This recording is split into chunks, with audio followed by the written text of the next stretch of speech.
Welcome to part 2 of our discussion with Lam and James Helena. James is a student from Wellington in New Zealand, and he's currently studying software development and cybersecurity, whereas Lam is a recently graduated student and lives in Ho Chi Minh City in Vietnam. She's from a biology background and has taken on technology and biology as in her degree. This is part 2 of the conversation because it went on for so long and it was so interesting that we decided to make a second part of it. As usual, if you enjoy what you hear, please subscribe, leave a comment, click the like button, and enjoy this part 2 of our conversation with Lam and James Helena. Thanks.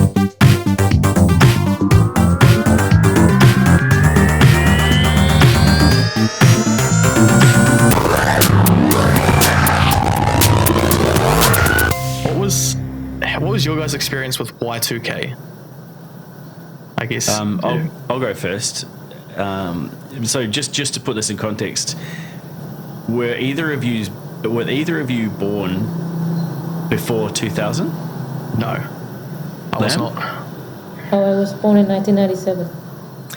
1997. So you were 3 years old when we got to Y2K. Mm-hmm. You weren't worried about elevators or the world ending or money becoming right. So we had a lot of panic running up to year 2000. I was working in Wellington for a call accounting company, and I think that a lot of my friends and colleagues were a bit older than me, so they were all finding contracts doing COBOL programming because COBOL was probably one of the worst, were the most affected by the Y2K bug, I think. And some of the reasons for that, when they were building early programming languages, they thought they'd save memory because memory was precious back then. So they'd just store the two digits of the date. Gregorian calendar. Yeah, and it's like that made sense, but I mean that is also a really good case study of tech debt, i.e. we're going to cut some corners here and hopefully that can be fixed in the future. And then and I always go on about tech debt. So leading up to Y2K, a lot of people were making a crap load of money buying motorbikes, buying expensive computers, making all sorts of stupid money, spending like it was going out of fashion, building themselves spa pools, all sorts of things. I think most of us were pretty clear that it was everything that could be done has been done, and we'd upgraded most of the technology. The worst thing that happened was that the elevator leading to our building thought that it was a Saturday and didn't respond in the same way as it would on a weekday. I remember standing on the beach at not the beach, the harbour, and just down by I don't know what it's called now, but in Wellington, where there's a museum and a few bars and stuff on the waterfront. And we were just waiting there. The fireworks went off. I said, "All right, I better go back to work just to make sure I can answer any calls because cell phones." That didn't. Hello? No, I didn't have one.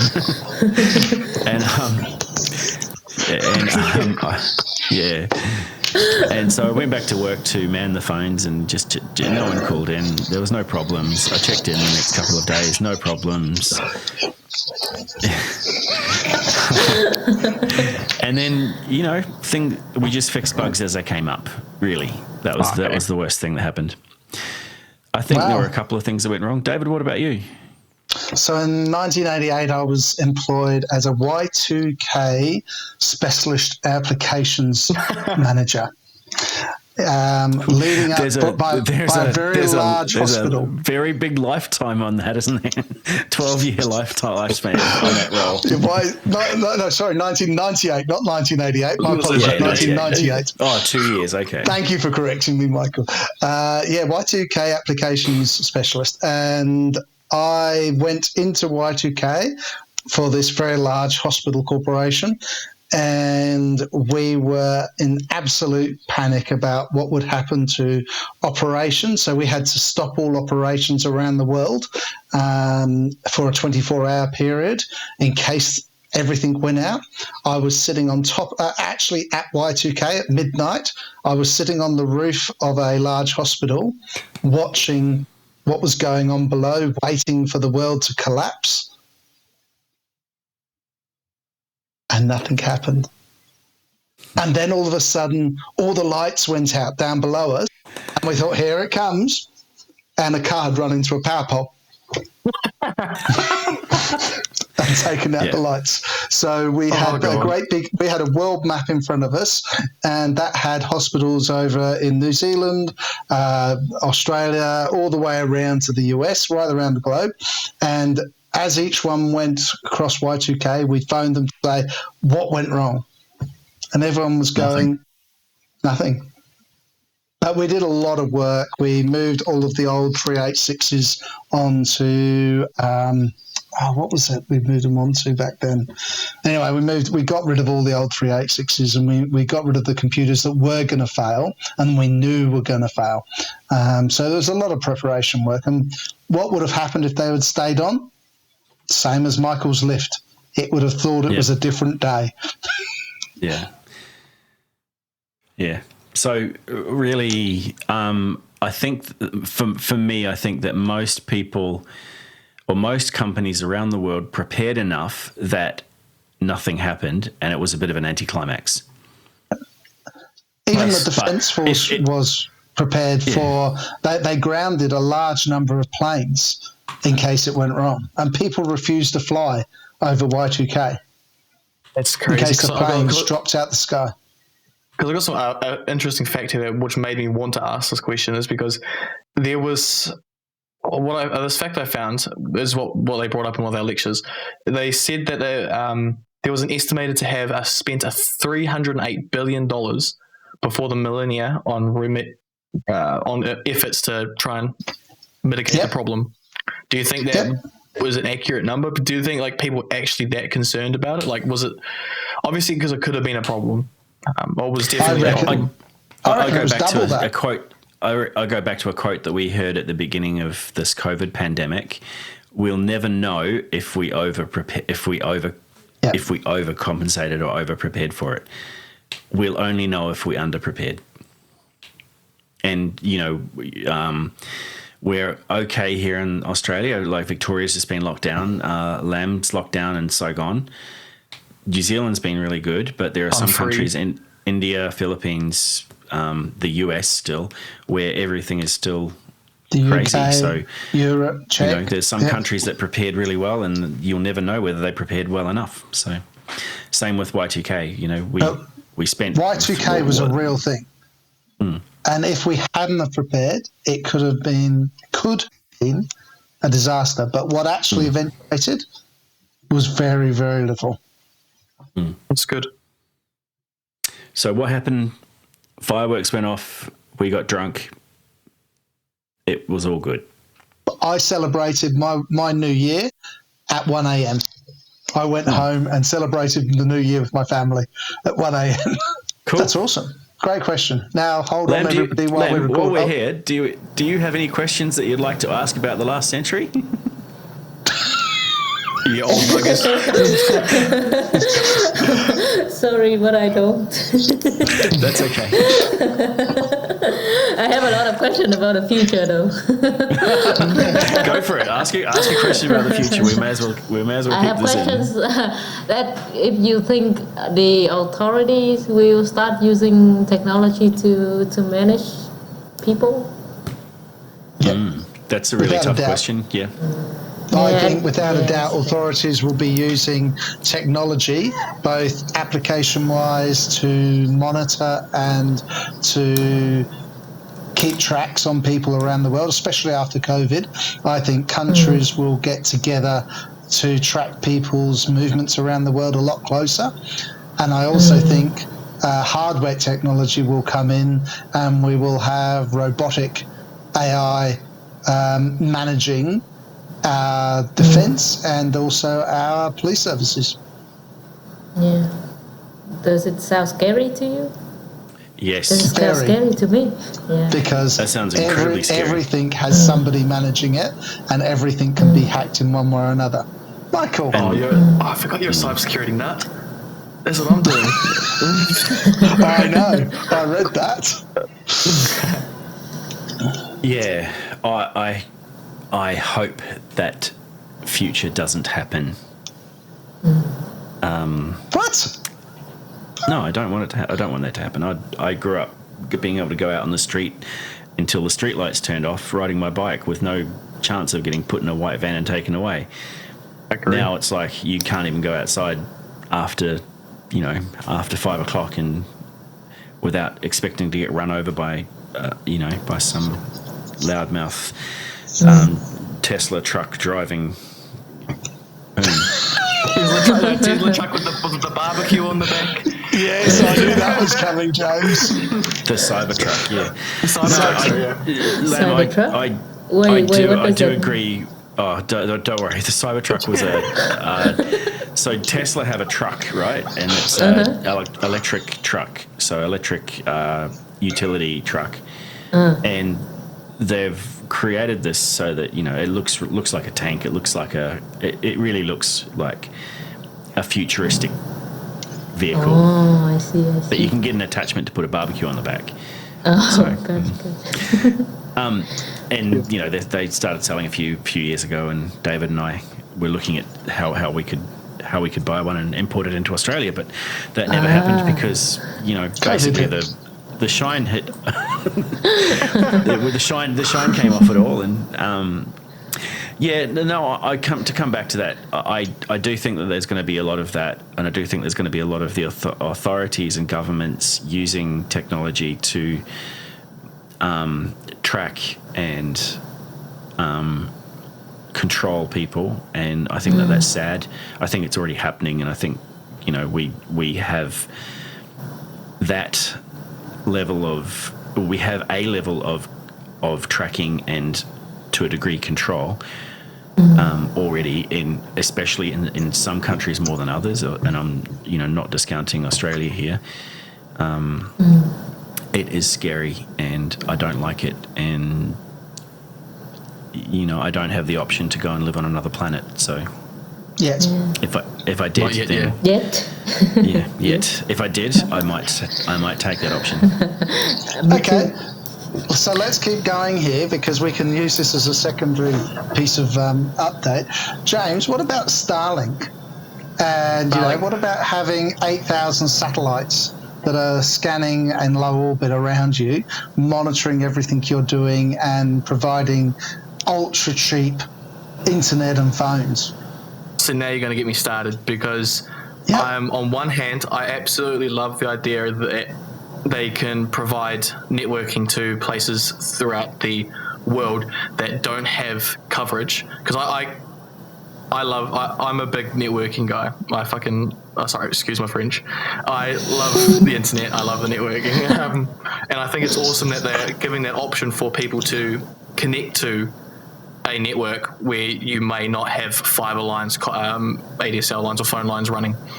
But I do hate the fact that they're putting up 8,000 satellites in orbit that could monitor everything we do. There's not necessarily saying that they're going to, but they could. And I'd also hate the fact that they're littering that much space. Like, I don't know if you've seen how much rubbish is up there. There is a lot of space, debris in space already, and they're just filling it up with even more and more, and it's making it harder and harder to launch rockets or find clearings. Not necessarily that we need to launch rockets, but It's just making it more and more difficult. It's kind of like polluting space, even though there's a bunch of space out there. But I do think it's like a double-edged sword. Oh, not double-edged sword. It's like a I don't know the correct term. I believe there's about 200 or 300 million pieces of junk in the mid layer of space, because they send all the old satellites to a mid layer of space. Yeah, but I know that Musk actually wants to put a total of 42,000 satellites in low orbit around. Can you imagine that? Wow. Like it's a lot. It's a lot of resources to do that. But you got to weigh up whether having that network connectivity to possibly everywhere in the world for an affordable price is worth it for using up that many resources and polluting that much area of space. I suppose you could argue it's not pollution, but you know what I mean? Like filling up space with that much more debris. Yeah. It's like... I've just Googled it. Because I'm so old, I have to Google things, by the way. I see. And they're calling it graveyard orbits. And yes, I do know how to use orbit. I'm just calling it Google. That sort of relates to your field, is, in terms of biology and the pollution that we generate on Earth. How do we manage that, let alone the pollution in space? I mean, I don't know if you've seen the what is it, the Great Pacific Rubbish Dump in the middle of the ocean. It's disgusting. How do you think we manage that? That's a very hard question, and I've been thinking about it for so long, and I haven't come up with any answer yet. Because if you do, you'll be very rich. I know. Which I am not right now. Figure it out. I will. It's really tough because, when you work with environmental issue, you touch on a lot of other aspects as well, like economics and then there's environment, and then there's people's life depending on it, and government and business and all that. It's a lot of sides that you have to deal with. And I think you have to be really extreme to choose one side and do something, but I'm not that extreme person, so usually I listen to all sides, and then I was like, well, they all have reasons. Yeah. So I really cannot take sides here, and so it's kind of hard. Yeah. No, I suppose there's a point. That's a good answer.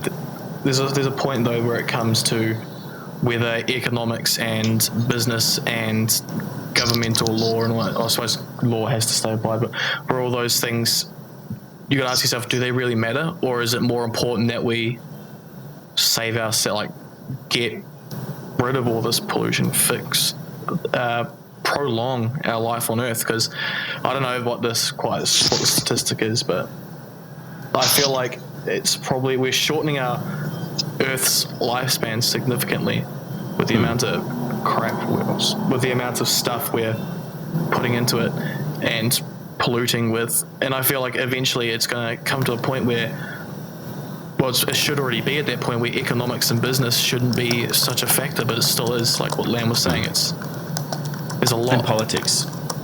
That's it. Yeah, it shouldn't be a factor. It should just be like, this is what needs to be done. This is what we have to do, irrespective of money and greed and politics and all that stuff. I don't know. I'm an idealist. That's all right. Nothing wrong with that. So we have 3 questions. James, you've listened to this podcast before. You know what they are. Every episode. Every episode I listen to. You are one listener. You are one listener.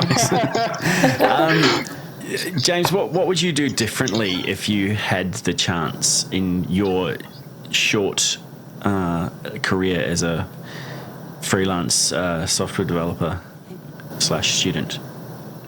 I don't think I'd go to university. I think I would. It sounds bad, I know, but I think I would attempt to learn what I need to learn without going to university, because you don't need a degree. Okay, some places you don't need a degree to actually apply for. I feel like you could try and get some experience under your belt and use that, because when you got into I suppose it was different times, but when you guys got into the business, did you guys have a degree? I got mine while working. I got mine while working too. So I got both my degrees in different areas by working in those areas.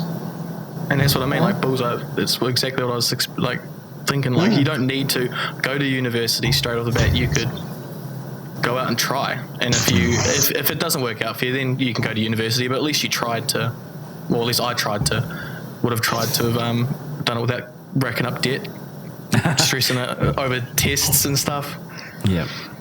Lam, what about you? What would you do differently if you had a chance?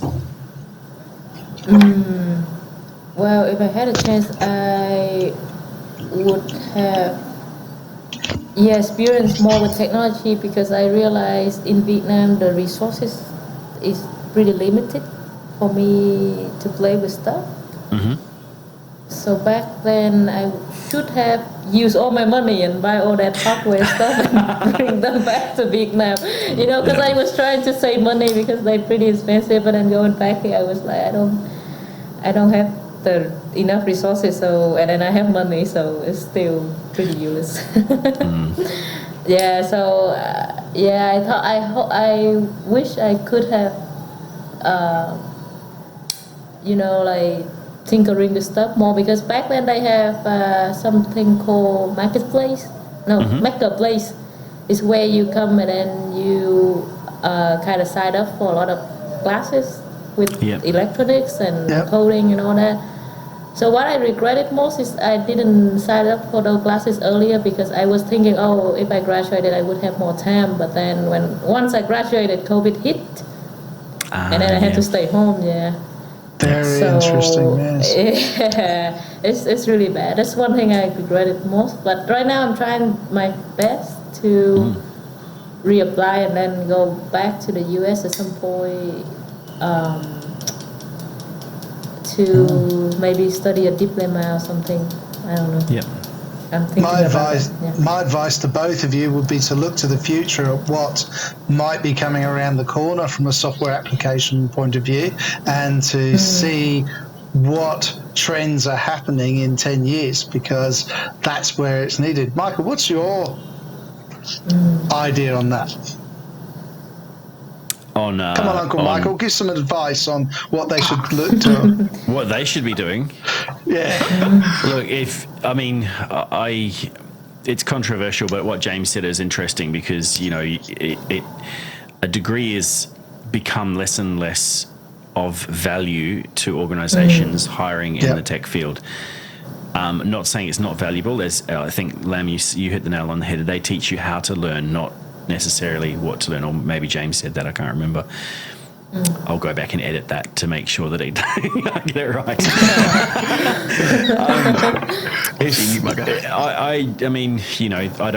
I think that doing things that you're passionate about is really important. James, being able to help people, regardless of what that is still a passion, and that's important. And Lam, you have a really big passion, which is the biology side of things. So that's really, really cool. James, if you weren't doing what you're doing now, which is finishing your studies and the aforementioned freelance software development work, what would you be doing? I would probably be either in the forces or the fire brigade. That was always my plan from when I was young, was to join the forces. And then I joined the fire brigade when I was 15, turning 16. And I was in that for a few years until I came to university, and I loved it. Absolutely loved it. So I'd probably do something along those lines of like civil aid in the forces, or being a fireman. Nice. Lam, how about yourself? You're obviously going to be a biologist. That, and then I might be a traveler, a nomad. So a nomad. I like traveling a lot. A nomad. I watched Nomadland. You heard about the movie? It's the awesome. Nomad developer. Awesome. There's your hashtag, awesome. Nomad developer. That would be cool. It is so cool, man. But right now this COVID, so my dream is delayed. Yep. James, do you have any predictions for the future of technology? I do indeed. I think that most things are going to be AI based in the future, and that probably suits you, David. I think that everything in the future will have, or AI will play a major role in all tech services systems in the future, just because you can do so much with it. Like I'm using a thing called RTX Voice at the moment, or NVIDIA Broadcast, which allows me to use AI to pull out the bad stuff from audio. So if I clap it, it doesn't make any sound because AI knows what a clap sounds like and wants to remove it. It only leaves my voice in there. I think so. I do honestly think that everything is going to have aspects of AI in it in the future. Lam, how about yourself? Do you have any predictions for the future? Yeah, I do.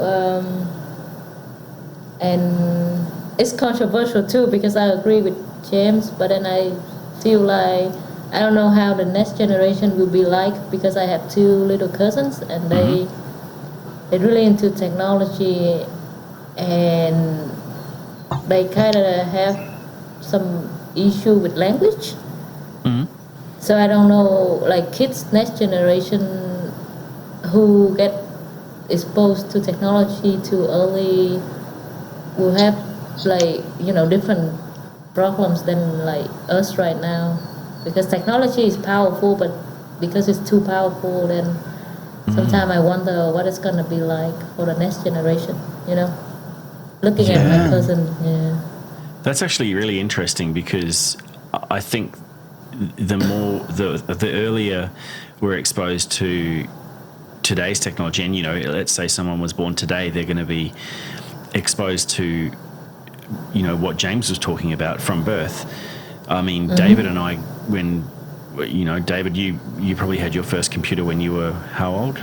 5 to 6? No, we didn't have computers around until I was at least 12, maybe 14. My first computer was one of the very earliest watches.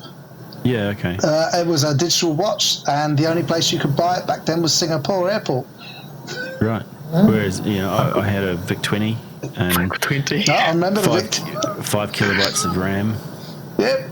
It was a machine, but you know, and they stole some extra RAM from someone. Yeah, we had to learn how to use these things. Now, a lot of that stuff that we took for granted, i.e., going to the library and picking up an encyclopedia to find out how, you know, what a wombat was or what a scorpion was, now exists in a whole different universe where it's not just that I can type it into Google. I can actually ask my digital assistant, whose name I shall not say, to tell me about it. And the, you know, kids in the future aren't even going to need to worry about that. They're just going to have to maybe think it, and it'll come up in a holopad on their visor or their Google Glass, or, you know, their chip will be embedded, connected to the internet. And yeah, you're right, language will be a problem because they don't need to speak. They just need to communicate with the computer.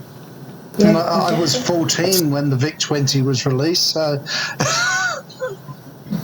that tells you that. You heard it here. David is the oldest. Oh, ouch. Lam, I agree with what frightens you. James, what frightens you about technology? I was just going to say the same thing with what Uncle Michael was kind of just saying there, talking about how you could just have, like, you wouldn't need language, it happens. And I suppose we're kind of in I don't know how, like, true it is and all that stuff, but you always hear about things like some of the big corporate companies being able to just take all your data and stuff like that. Like, yeah, I know it happens, but to what extent, how much do they take? That kind of frightens me as well. How much? I think that's probably like similar to insects. Like there's no way they could possibly process all of that information and then come back down to a single person and say this person does that. They've got to look at it at a macro level because it's just too much information to look at. Yeah, I suppose I agree. Like I'm not sure. I wouldn't have any. Not that I'm defending Google or Facebook or any of those other companies from stealing. Yeah, I was going to say, well, be careful. You might get you're about to get cancelled, cancel culture and everything like that. Nah. No, I don't know. They might do what they might just take statistics. They might take personal information, but I don't know. That kind of frightens me, not knowing what they exactly take, even though they probably do explicitly say it in their terms and conditions, but no one reads the terms and conditions. No one reads 38 pages of fine print.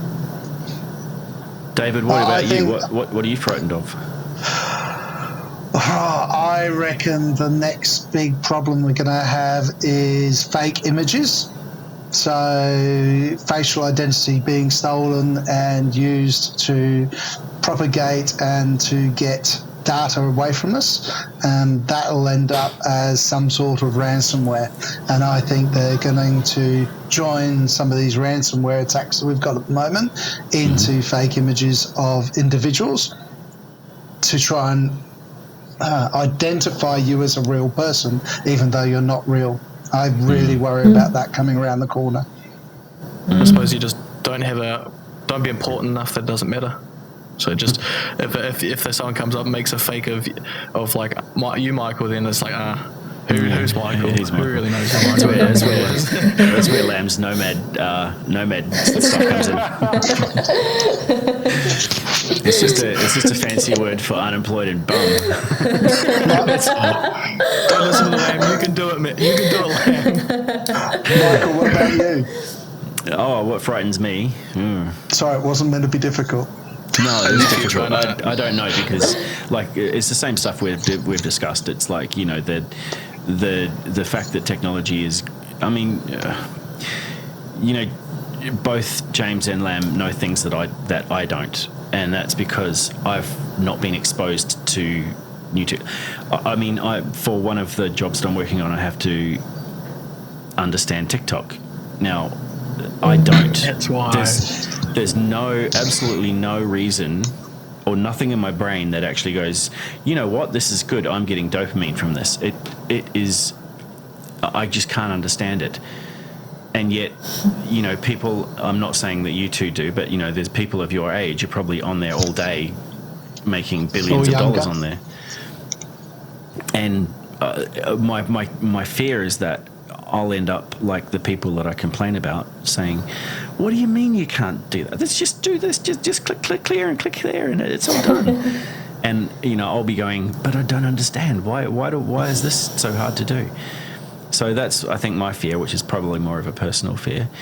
Last question, James, do you have a favourite piece of technology that you like?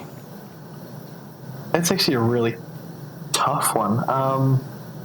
Apart from that computer that you just built, maybe. Or the Nerf gun.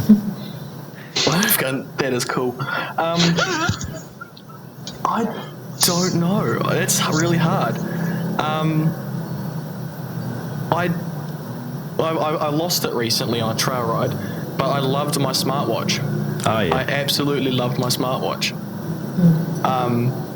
It was just like carrying a phone around is fine. You can whip it out of your pocket, no sweat. But being able to just just use your watch, because I like having a watch, and it's just so convenient to just flick it up. And yeah, I suppose it has to be paired to your phone, but it can do so much. If you get a good one, you can do almost as much as you can do on your watch as you can do on your phone. Yeah. It's just a smaller phone at this point. I love it. And I suppose my headphones, I love headphones. Lam, nothing what about really you? Cool, fancy. Lam, what about you? What's your favourite piece of technology at the moment? I have a tiny little speaker I built myself a couple months ago when I was in the US and was locked out and was staying home. So I ordered these pieces of hardware and put together a little tiny speaker. The sound quality was not that good, but it's just really cute, and I think it's one of my first. And you made it, which is really important. Yeah. One of my first production, I guess. So I brought it with me back home. Have it right here, but I couldn't show you. That's cool. All right, it's been really lovely to talk to you, James and Lam, and best of luck with everything. James, good luck with your exams coming up, and thank you very much. Lam, good luck with working with Team Scale. Lam, thank you very much. I'm really excited about looking at environmental work, and I'll be really interested to talk to you further about that. And James, thanks very much, and thank you for giving me the Uncle Lobby, because that's never going to it's never going to lose that now. Sorry, Uncle. So cool.